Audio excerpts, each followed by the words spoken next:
Sa kaalaman, ating ay impormasyon mula sa pamahalaan. Pagpapayaman sa ating mga likas na yaman para mas mapaunlad pa ang isa sa mga paunahing kabuhayan sa ating bayan. Usapang Agrikultura, dito lang sa Radyo Pilipinas.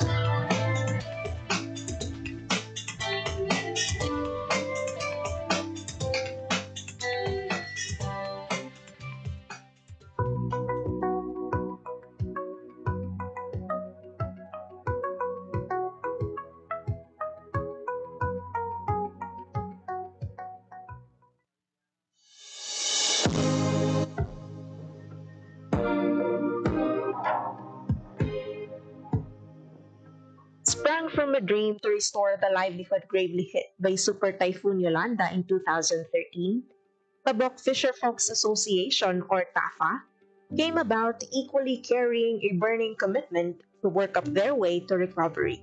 TAFA, in its budding year, started with 112 members upon establishment in August 2013. And almost a decade after putting up the People's Organization, to bring relief among the residents of Tabok, Libertad, Antique, this has grown to 130 members with 72 males and 58 females who have been walking hand in hand to improve their lives after braving catastrophe. As they tread their path of reviving fishing operations, the Philippine Rural Development Project of the Department of Agriculture, through the recommendation of the Provincial Local Government Unit, directed their rather headstrong aspirations into reality, approving them a 999,950 peso Lambaklad livelihood project, which was reinforced by the Regional Project Coordination Offices under IREP component. Ang project po namin ay tinatawag na Lambaklad Livelihood Project. Ito po ay isang uri ng panguhuli po ng isda na ginagamitan po ng nets and ropes. So ito po ay naka-assemble sa ilalim po ng dagat at ito po ay may mga sand o bags na pumipigil po sa nets para hindi po siya umakyat.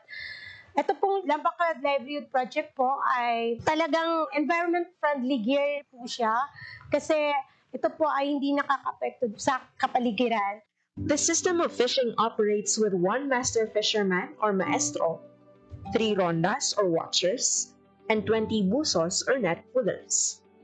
The master fisherman would first assemble the busos upon signal of rondas through waving a flag queuing for another haul from the nets. Upon collection of the catch, the busos are then looking into their nets for damages and fixing them at once before they would hurl the nets for another pull-in, done 2 to 3 times per day. On the pursuit of reviving their daily source of income, the association observes a number of best practices, upholding their unifying goal to increase the income of the members by at least 59% annually, from 30,000 pesos to 47,834.11 centavos. Provide employment to at least 30 persons in the locality, and increase membership by 5% annually. On top of their initiatives are best practices. TAFA incorporated a weather monitoring mobile application, Windy, which helps them keep the weather in check for conditions that would possibly affect their operations, owing to the core of their association of restoring the livelihood devastated by typhoon. Members, particularly the fishermen crew, were trained and educated to make use of the technology at their advantage. It is being regularly monitored and cross-checked for accuracy and efficiency. Further, among the maintenance practices likewise observed were the monthly nets off, or the suspension of fishing operations, intended for net cleaning upon accumulation of moss, which lasts for a week, and a total nets off lasting for a month. Ang Lambaklad po ay nagsisimula po siya ng January to May, and then may total nets off po kami na tinatawag pag June to September. Kasi yung time po ng total nets off is habagat po siya dito sa place namin. So magre-resume po yung aming operation September up to May ulit.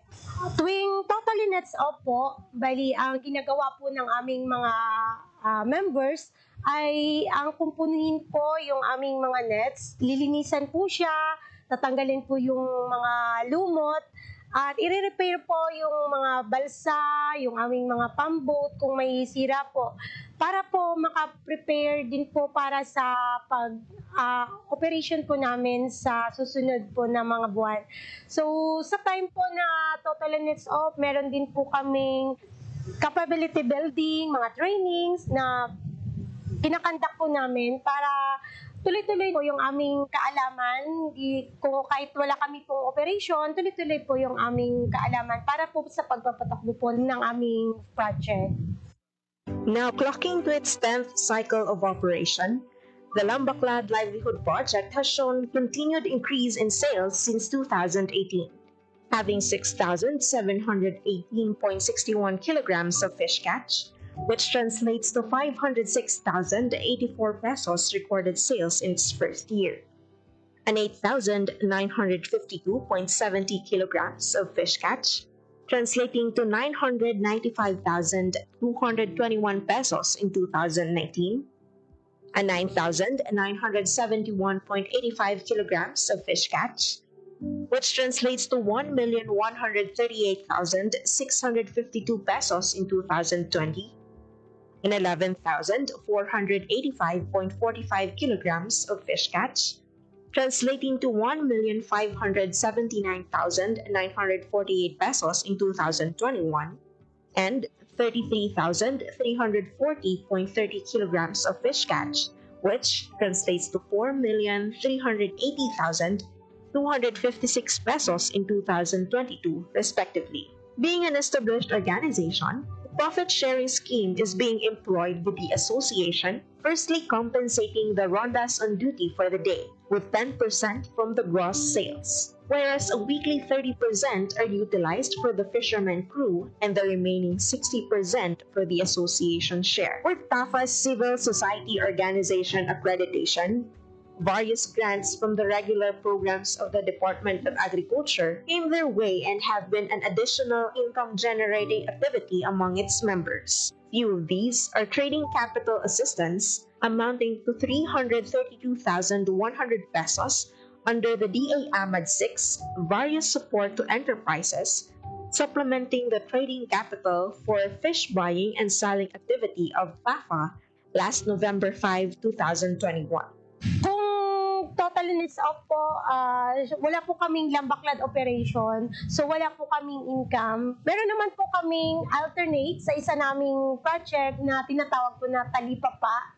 Ang TAFA Talipapa po ay binigay din po sa amin ng regular fund ng DA na ginamit po namin para sa pagbili po ng mga isda, gulay, manok, mga karne sa mga local farmers po namin dito sa aming barangay. Yung purpose po talaga niyan is para makatulong din po sa aming mga local farmers na mabili po ang kanilang mga produkto. Nakakatulong din po yung aming Talipapa project para po sa community po namin kasi medyo malayo po kasi yung place ng bayan po namin na pumunta pa sila doon para bumili po ng kanilang mga kailangan sa kanilang mga bahay. Dahil meron na po kaming Talipapa, usually dito po talaga bumibili, lalo na po yung mga members po namin. Tanatangkilik po talaga at ng mga kalapit po namin ng mga barangay. This is coupled with the enhanced kadiwa ni Ani at Kita financial grant assistance under Type B category or logistical support, amounting to 1 million pesos for the procurement of their own delivery truck to address the challenges in delivering their product to the market due to frequent lockdowns during pandemic.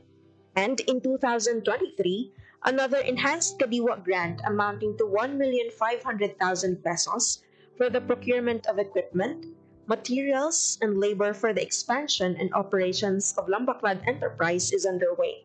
With the expected expansion of the enterprise, it aims to employ another 20 fishermen and would open employment among the residents of Libertad Antique. Notably, as the association eyes for sustainable livelihood, they allocated 40% of their income as contingency fund, as maintenance of their fishing equipment, and as allocation for the planned expansion of the livelihood project.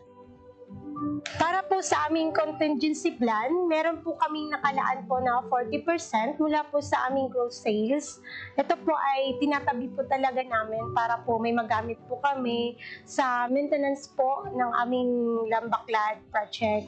So ito rin po ay gagamitin po namin kung sakaling magkakaroon na po kami ng time na kami ng expansion para sa isa pong unit ng aming Lambaklad. Born from a steadfast desire to recover from the damages brought by Super Typhoon Yolanda, the Lambaklad Livelihood Project has stood on its feet and has been serving hope with the fisher folks of Libertad Antique with the help of the Philippine Rural Development Project, Regional Project Coordination Office 6, DA AMED 6, and the Provincial and Municipal Local Government of Antique.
Maayong aga sa ating mga tagmalagting, sa ating mga live viewers, sa ating mga Facebook.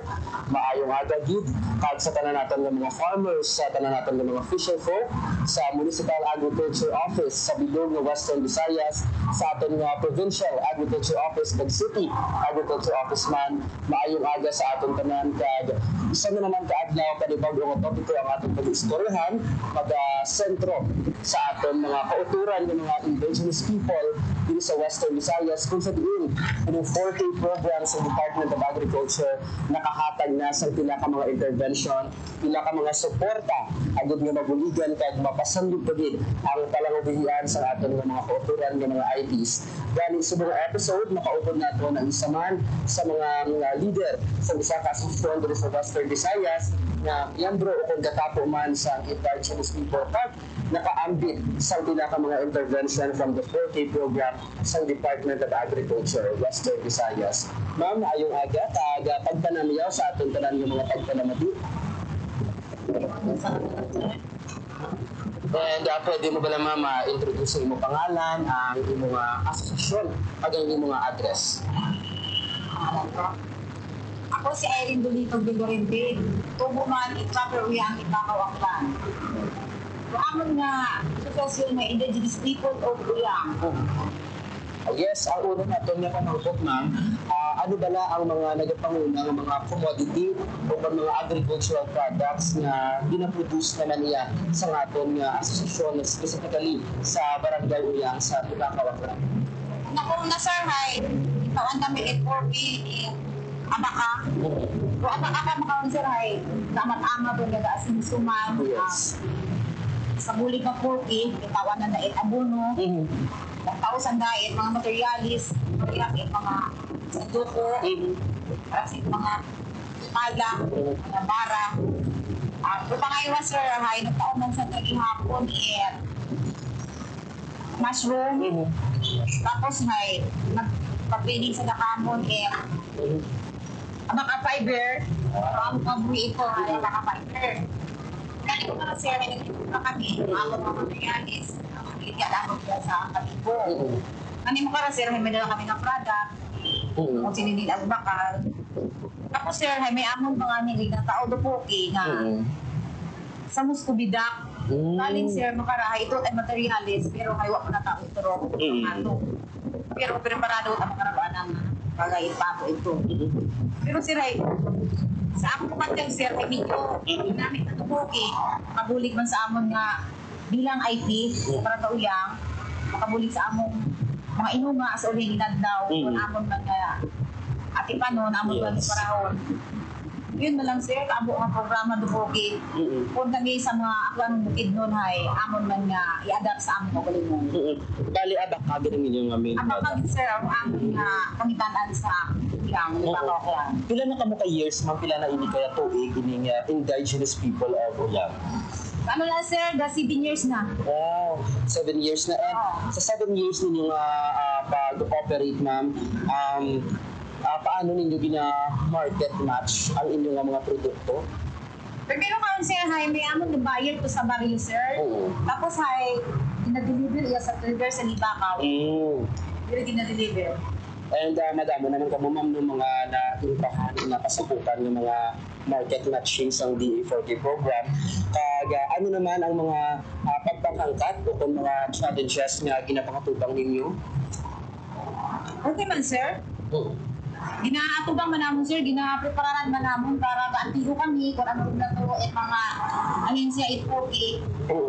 Inaintindi din namin sir para makatuon kami ako sa uling edad daw ay bisan kami makaubraw na kami bisan na kami makatulong. Yes, so how about naman ma'am no, sa pag-transport sa ating mga produkto? May arabar kita sa mga challenges o kung pagpanghangkat nga ginapakatubang po na ginabiyahe natin o kung ginadulong natin ang ating mga produkto? Oo sir. Ako ginabudayan na bitaon sir sa ako. Ano yung madami. Bawa ko may among produkto ay nabudayan dito kami. Kasi uabit tulay o among Aklan River. Ang ginahabal-habal bahalin ito sa Barangay Uyang, paatuya sa Banmok Tibakaw, may ginahabal-habal ang sir, ang single ng motor, yun ang nabulayan dito sa amon. Sa imong pagpananaw, ma'am, anong mga suporta from the government o from the Department of Agriculture, specifically with the 4K program, ang kinahanglan at mas makataas pagid ang volume o kung mas makanami pagid ang kalidad, especially sa atong abaka products? Kung ano ganahan ng sir, hay kapag makain mga machine, dahil ito ang kapinong sir na baka paamit ang sir sa manumano. Sa dito nga himatan sa among hipay. Pinabot ko rin sir, parehas mga dapat may among machine, dapat daw may among na service na nito, maskin lang, gusto, ay na, yun ang nabutuyan ito sa among ng mga produkto. May ano pa ginaan sir, nalipat ako gali, may kupi para maging tao. Linda. Ay kaso yan, bukupi na to sir, ay halin iya, Oo. ano lagi sanda, medyo Yes. balda lagi sanda paabot sa amon. Oo. Sa kiri at ang aroy na. Ang aton nga abaka products, ma'am, diin nakalapot. Kasi doon na po sir, naghinatag na baga, kasi nagtubok di sumbong, kasi na nakatag. Okay. And sa palaabuto, nabi ma'am, no, in the future, ano pa gid ang mga plano, especially sa aton nga organization, ang indigenous people o yan, may kantanan sa pagpasanlog pa niya sa aton nga produkto. Ang plano naman sir sa abaka naman ginhatag sa puti, kung kuhaan tani sa produkto, ang gina iya ang kung sino ang produkto sila, ang amo pala ng mga pili pala sa abaka, hinatagan na ang among asosasyon para may pundo ang among asosasyon. Pero ang natrabaho, may araman sila dividindo, pero ang asosasyon bakit kinaya namon. Bali, pila ka mo kabilog, ma'am, sa inyong assessment? 155. 155. Registrado na sir. Registrado na sa DA kag sa DTI. Sa Duli. Sa Dole. So, paano nyo ma'am gina-manage, no, with the numbers of 155 ka mga miyembro sa association? Paano nyo gina-manage kung gina-distribute ang mga responsibilidad sa inyong mga miyembro? Among gawin siya nga sa member abi na po ng sir. May mga abi, may amon abi na sir na sa isa ka bulan pala sir. May amon na ano bala, ulo bala kami sa 50 pesos sa isa ka bulan. Sining sang amon na presidente sa amon asosasyon. Kung magdamo na ang amon kwarta. Amo na ang ako wala mo bala sa amon ka grupo. Katagan man sila sa magtumuan bala sir. Para nga may puto hapon ang amon asosasyon. Yes. Sining pagit sang amon presidente to sir. Hindi pala kami sa amon kinataon ni sang poke sa mga pato. Para magdamo pala ang pato. Hinasilan man ang kami ng mga members sir. Yun ang amon kita kasigtanay. Oo. Aside sa abaka, ma'am, ano pa ginigiba natin ng mga products? Meron ba kita mga livestock, o poultry, o kung iba ng mga... Sa poke sir? Wala pa sir. Ang ginhatag lang sa poke, ang mga sa muskubida, pero wala na ito ba ako ng muskubida. Hatag sila sa mga bago. Pero aside sa ginhatag sa 4K, ma'am, ano pa ang gina-produce natin ng mga agricultural ng mga products? Sa amon. Sa inyo lang. Sa amon lagi. Sa amon na sir, may amon mga product kami ito ng mga bago namin sa amon na sir, ang bumbuko. Amon na sa amon. Madamo ang mga product sa amon sir, mga saging, gabi kang mga kamuti, madamo yan. Kaso lang sir, malayo pagdala dito sa martag na. Oo. And sa ato naman, ma'am, nung sa part naman sa may mga kabataan ikaw. Oo, sir. Paano nakabulig naman niya ang pila ka mga pag-produce natin sa agricultural products sa atong area sa ka-eskwela naman niya sa ating mga kabataan? Para abi ka akong sir ay sabi ako sir kapag yes, bakul lagi na sir. Sir, walo ka bitog sir akong bata. Pero subong sir, triyo ko tatlo. Pero ang bulik sa gobyerno, kami sa DSWD, ako gitya nga paginabang ko. Kaya gani sir, ang aming bata ang isa, hindi na sa pulis ko. Pero para sa akon, ang bulik sa gobyerno, mapapulgin niya ang bulik para sa aming pagpapagbulik. And ang regarding naman ma'am sa mga training kag sa paghanas naman sa pila ka mga agencies natin, specifically ano sa Department of Agriculture, paano naman nakabulik ang DE4K program, may kantana naman yun sa pag-improve sa imo nga ihibalo o kung imo nga knowledge kag skills as an IP farmer kag producer. Damo na sir, mabulik sa DE program. Labi na sir, ang ginahatag sa amon ang bulo kag nagabini. Ang ginahatag ko sa amon ko abi nagpa-training ko ang isda. Subong kami sa kabata, maayon na siya mag-hindi, maayon na siya pasangkal. Depende na yan sir sa tao. Kung kisa man gani sir, may nahatag man ang gobyerno. Why man gina-adapt man isang iwan, ginabaliwala lang. Pero may ara man sir, hindi man talaga tao na matagad na sa gobyerno sa mga amo sila ang mga training. May ara na natutunan, may ara na sir. Oo. And ikaw naman niya ma'am, no, as farmer, as mangunguma, paano naman nakabulig ang pila ka mga trainings sa Department of Agriculture? Ay, para sa akong sir, kada may clinic sa barrio, yan, nakasaligid ako kay wala ko sir sa una ang mga tao ko sa mga IT sa barrio. Bago na rin tinulungan na pang-ubra. Marami sa mga training, unang-una sa DTI. Pangaywa ang mga sa farmers. Tuduan kami sir sa kami kung gaano kami katanong sa pagkulay. Kay subong din tagaan gani kami sa poke sa mga city ko. Progress sila sa mga business garden. Pagkaamo ko sir ang kalabasa sa mga upra. Ang subong sir may dalagani akong pino. Yes. Ikaduha na sir, naghatag ng poke sa seedling ko sa uyang. Sa una nga inhatag, damo na ito mga inhatis. Sa ikaduha sir, sa panghatag nila ito sa poke. Kaya naman ito damo kayo nagkukulang sa amin sir, tumakulang sa amin, kakulang mula nagkita. Ang diferensya lang sir sa amin, ang tao kasi kapan. Kaso lang sir, ang climate change lang dito sa amin. Nagpapago-bago. And regarding naman ma'am na sa atin ng mga bilang katapog kita o na part kita sa IT community, paano naman ang DA 40 program nagabulig sa pag-preserve sa ating mga cultural practices samtang gina-improve nato ng ating livelihood. Okay ba kasi? Okay man ang bulig sa poke sa amin. And ginamake sure ma'am nung ang ating cultural bilang katapog at sa IT community is being preserved. We are so thankful man kaya ang 40 program again design din mo para sa ating mga IT ng mga kauturan. Sa subong ma'am, may araban na kita mga ongoing ng mga trainings o kung mga pagpanghanas nga ginapasakupan na doon nga mas mapasanyog pagid iya ang aton nga asosasyon. So sir, ang training sa po nga amon nga ginapaabot karon, pwede din kami sa Bukaw sa ano. Ang haribon sa mong sir, ari na kami sa Kalibo sa 8-9-10. Nagtitingin kami sir kung paano maprotektahan ang among mga Aklan River watershed. Karon man, damo-damo na subong ang kakadto sa among kapatid ng mga pulis na bala, maghahatid diri sa lugar. Amo na ang gatriningan namong subong nga bawal na kung kini sa among tuka itasan.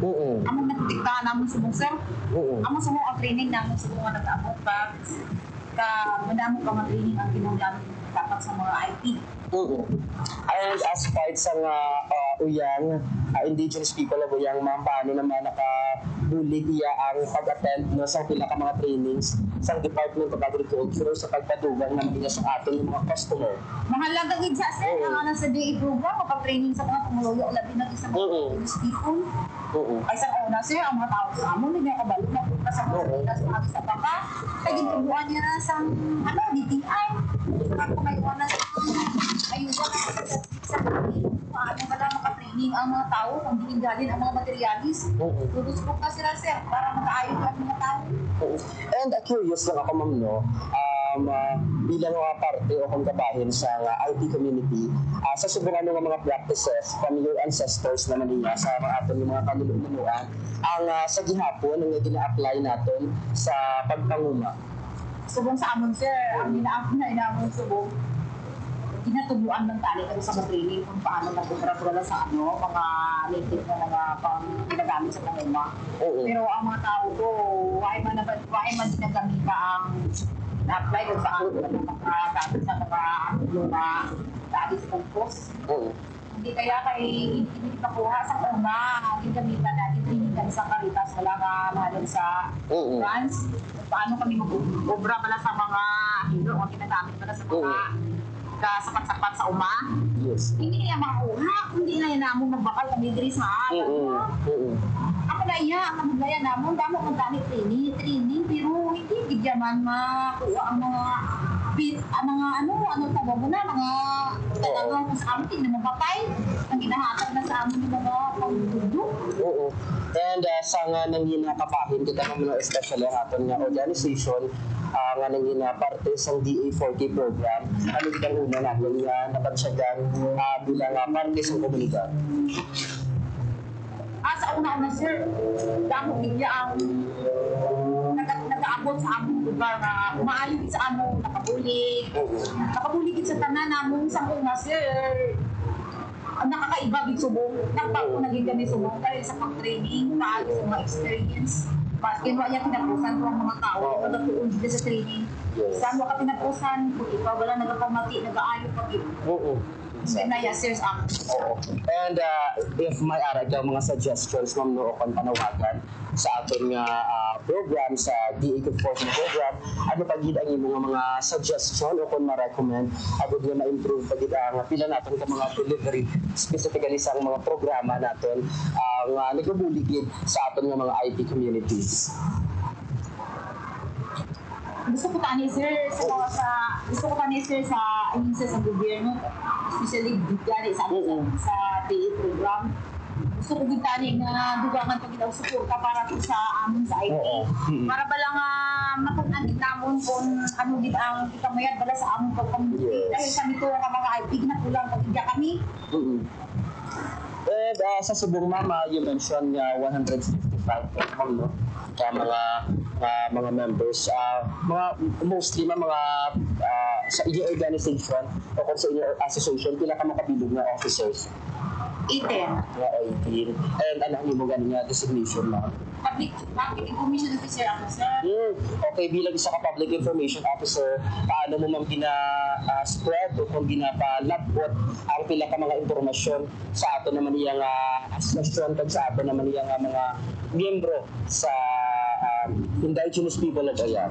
Ano ka sir, hay sa ako sir, hay may wifi naman. May wifi na dito, sir. Kaso lang, pinsan ako sir sa ako. Sige, nagparalaw. Sa isa kami din siguro, mga tatlo ang adlaw kami may power ko. Pero ang aming ginagamit ko sir, ano ang right? Yung hawak ito. Kaya ito, sobrang kami ito sa adminan. Kasi na sir, ang akong may utod ako din sa sa Libacaw.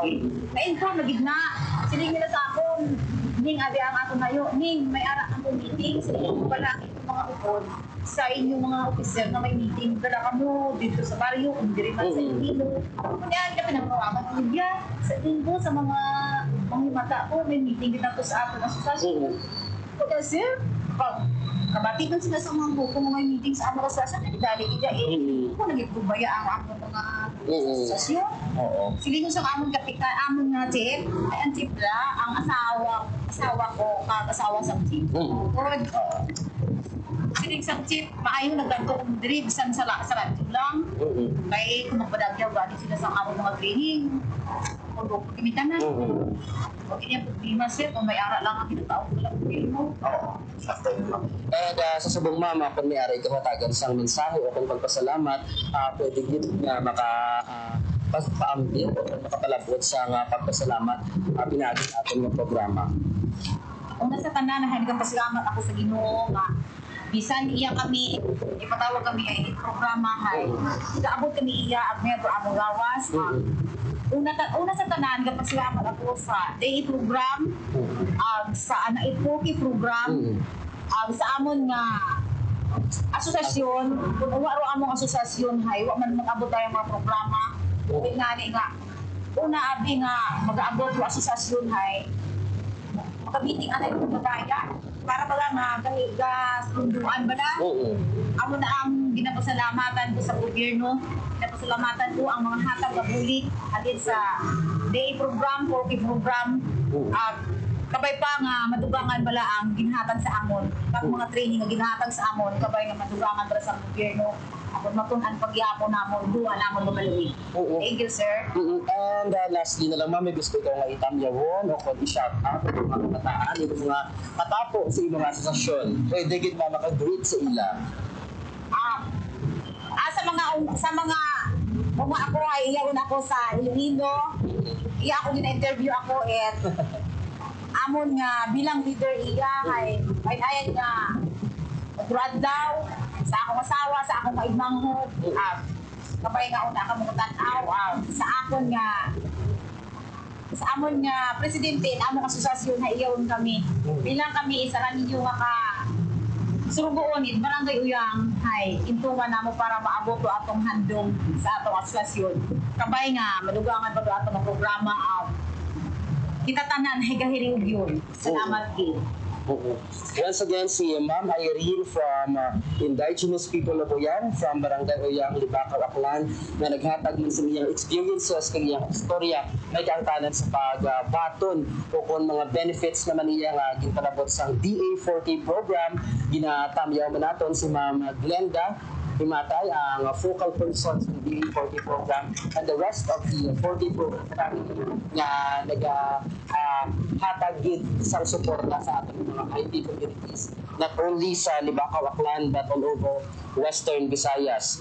Ginatamyaw man naton ang katapos ng DA Western Visayas ang ating Regional Executive Director, Director Dennis R. Arpia, kag ang atong duha ka Regional Technical Director, ang atong OAC Director for Operation and Extension si Ma'am Maria Teresa Solis, and for Research and Regulation si Director Zarlina P. Cuello.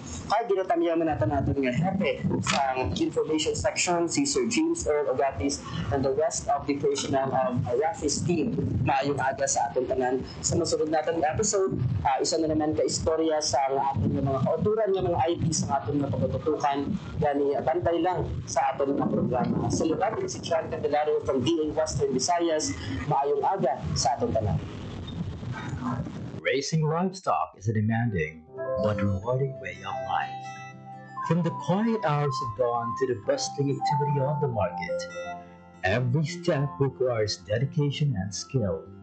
Today, we take a closer look at the journey of hardworking farmers as they tend to their animals and bring them to the Leon Livestock Auction Market. As early as 12 a.m., Manong Edwin wakes up and ready to begin his day. He carefully prepares his livestock for transport, ensuring they are in the best condition for the auction market. By 1 a.m., he and his team pull their stocks, making their way to the Livestock Auction Market, or LOM.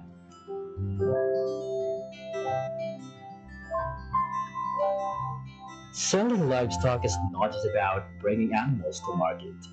It's about careful selection and preparation to get the best price possible. Sellers and buyers start arriving, eager to engage in the bustling trade.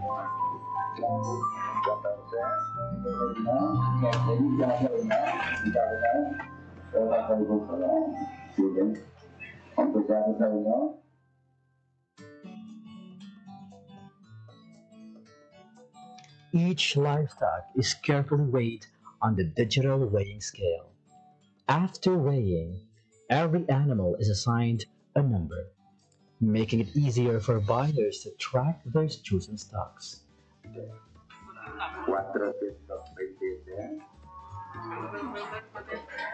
Pag-abot isang baboy, before siya ikiluhon, gina-check anay ang iyang barangay certification.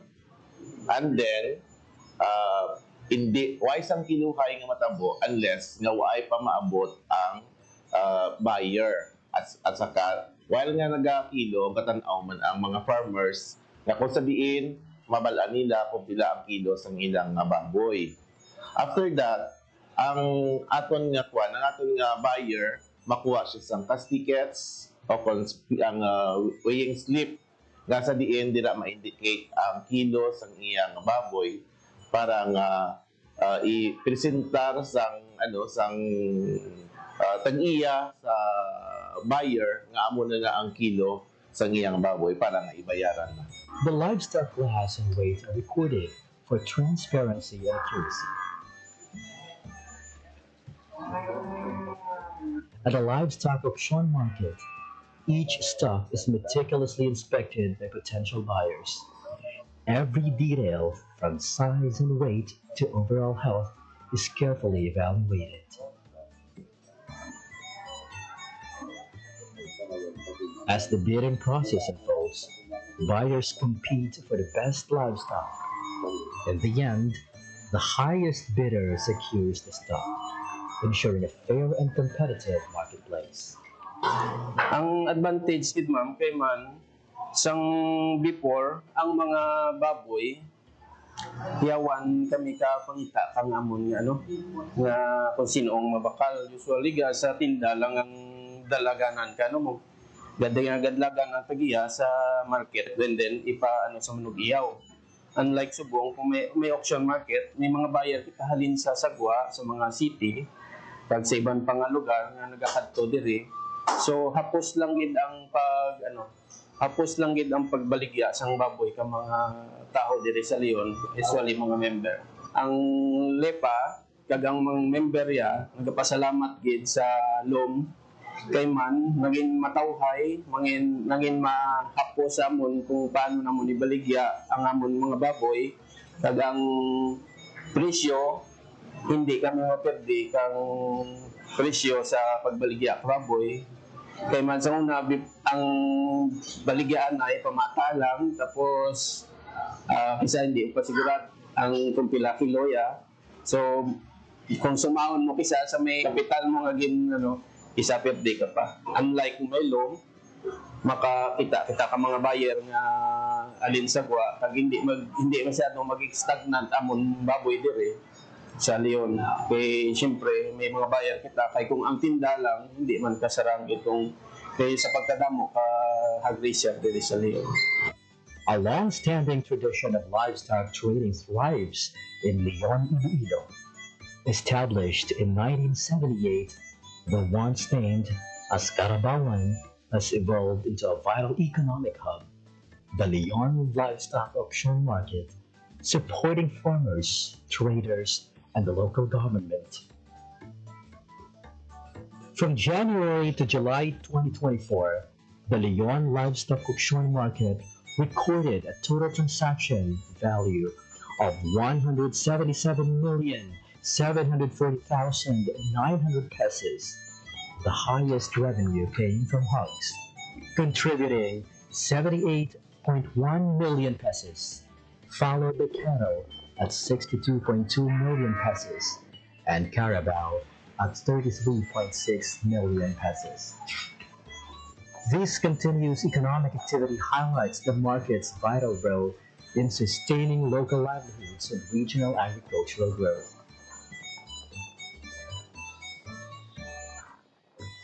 Just to give you the idea, Leon before, we have challenges now facing in the management of our livestock auction market. Well, one of those is the limited facilities that includes the shed, and then the problem on drainage, and then the manual weighing, of course. Before, we've been doing that.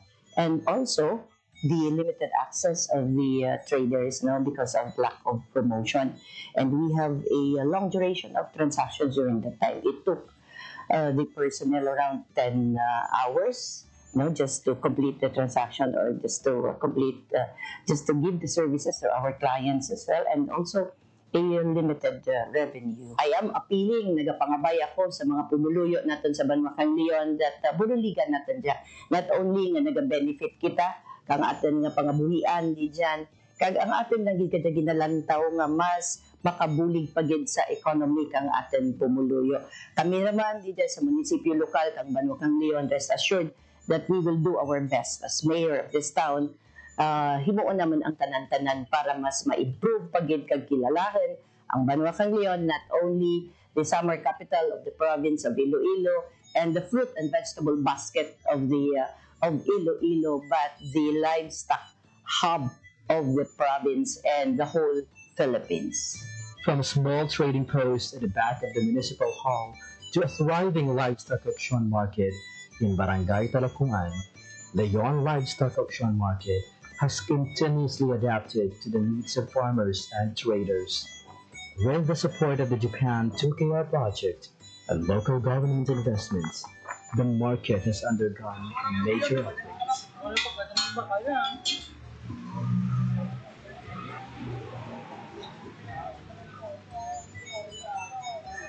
Part of the consideration why ang Leon was considered as a livestock hub is the population of the livestock in Leon.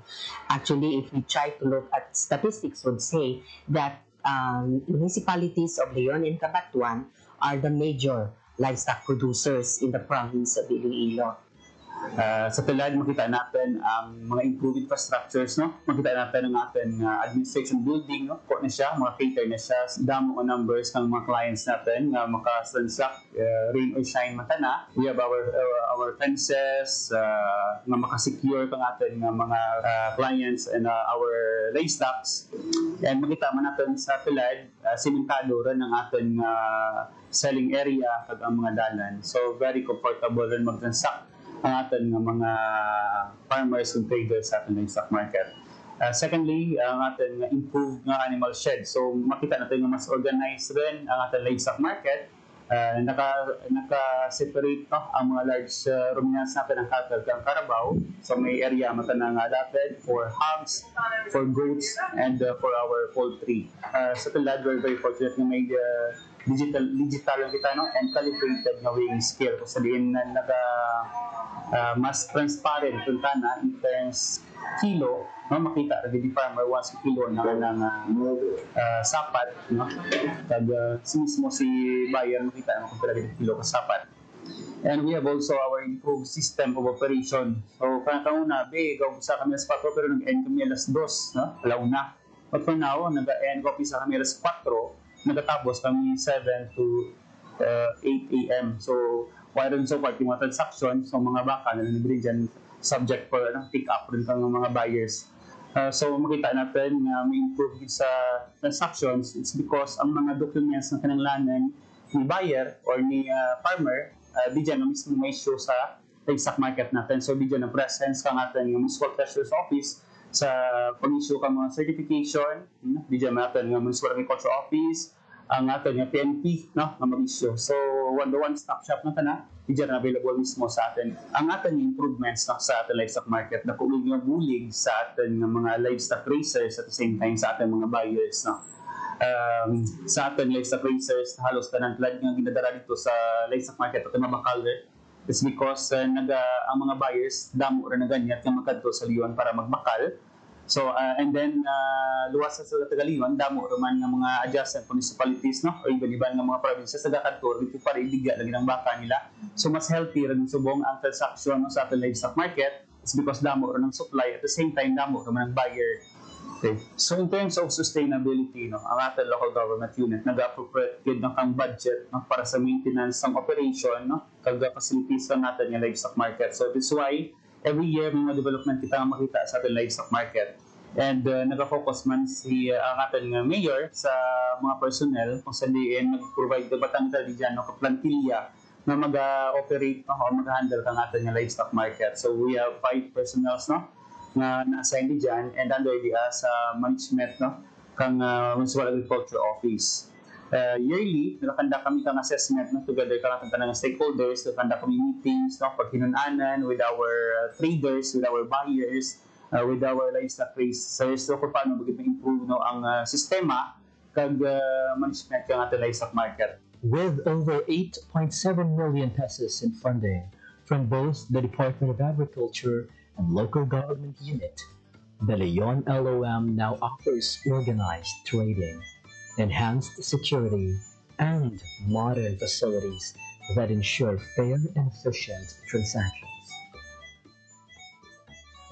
So primarily, ang among office is in charge of the collection of all income related to the auction market.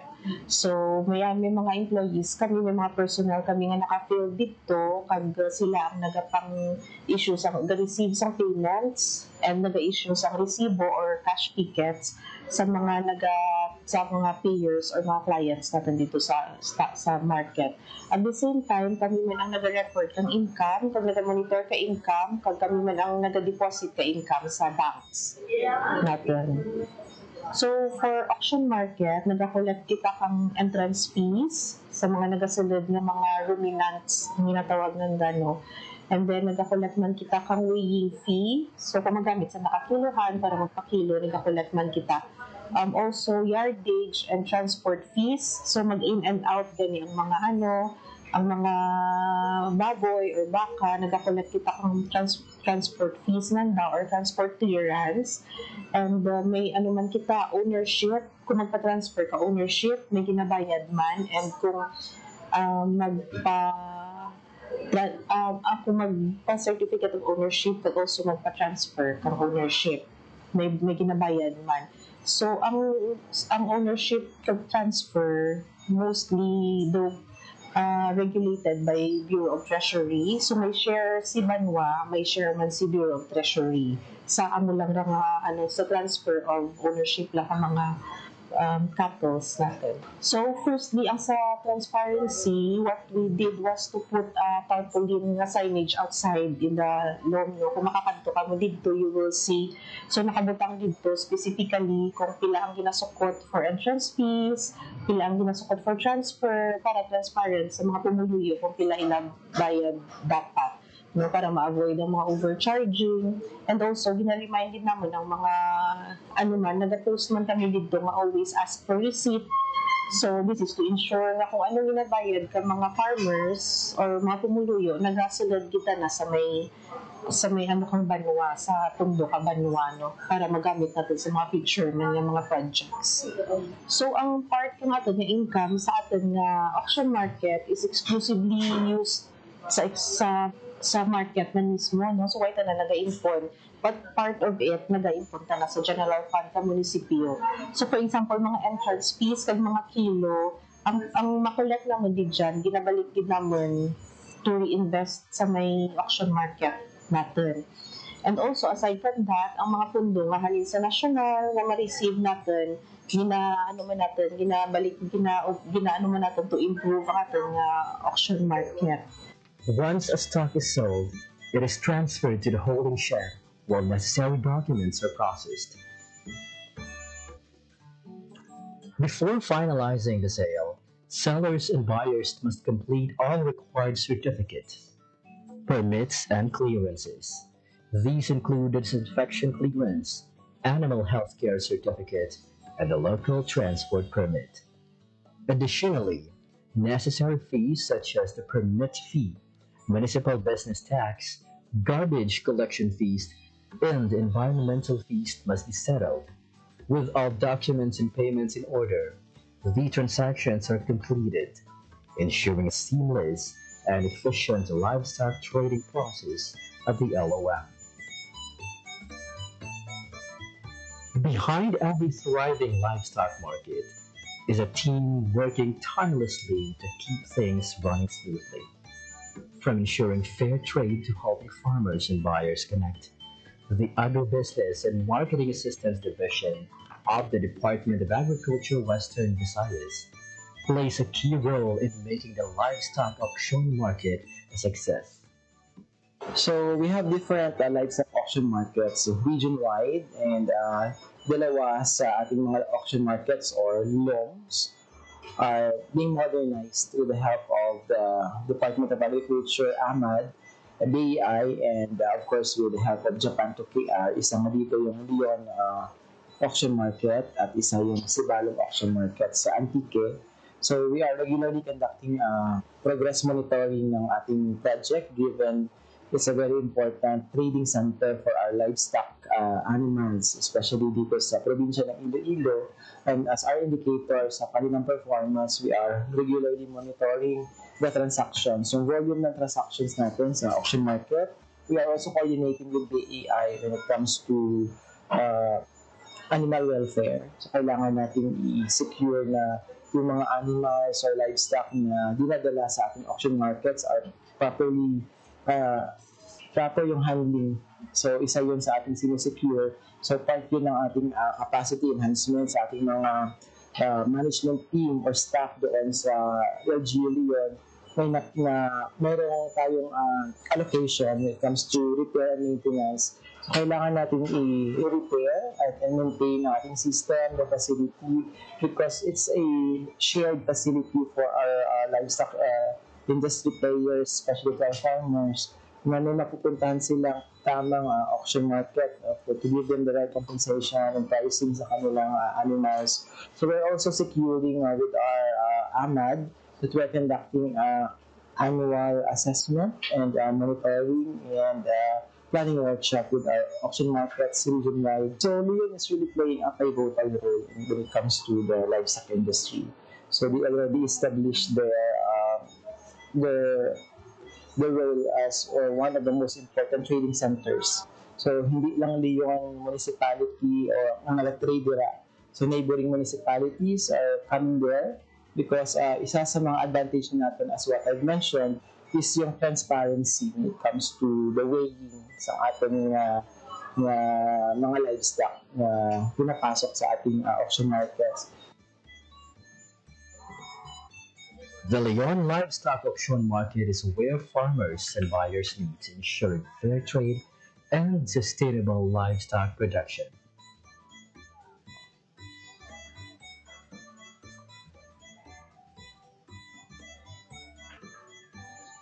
Salamat sa mga CDE, sa MAU, sa mga personero dyan, na kung ano may problema sa baka, kung masakit, kung purgahan, kag anong problema naman niya, daw na tawan mo reaksyon, kag suportado man da.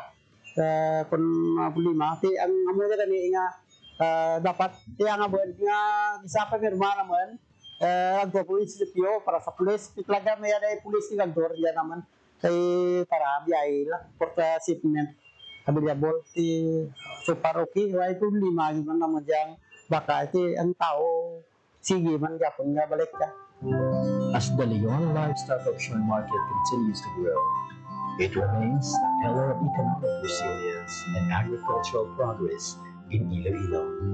Through collaboration, modernization, and the commitment to sustainable farming, it serves as an inspiring model for other communities in the country.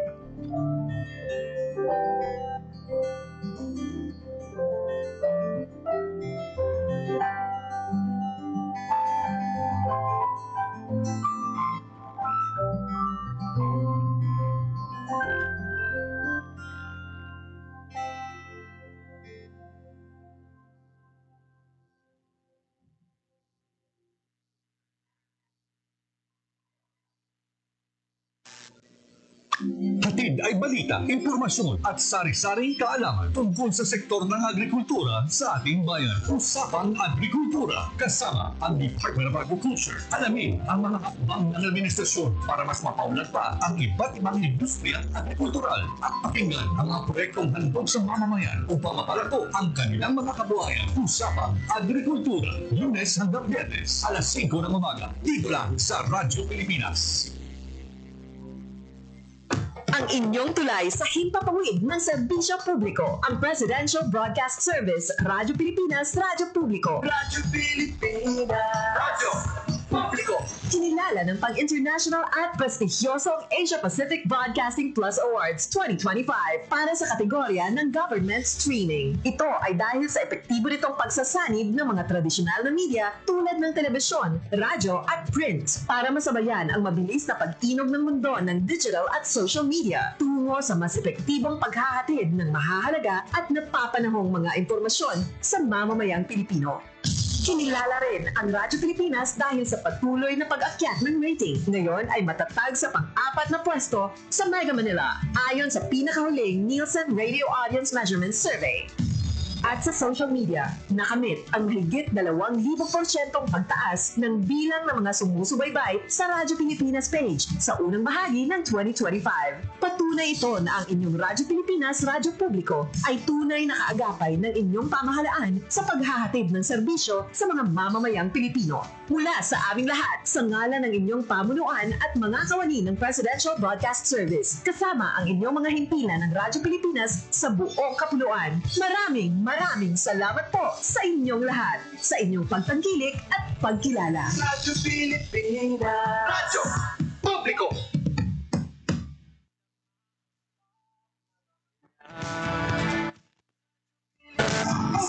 Ang boses ng Pangulo.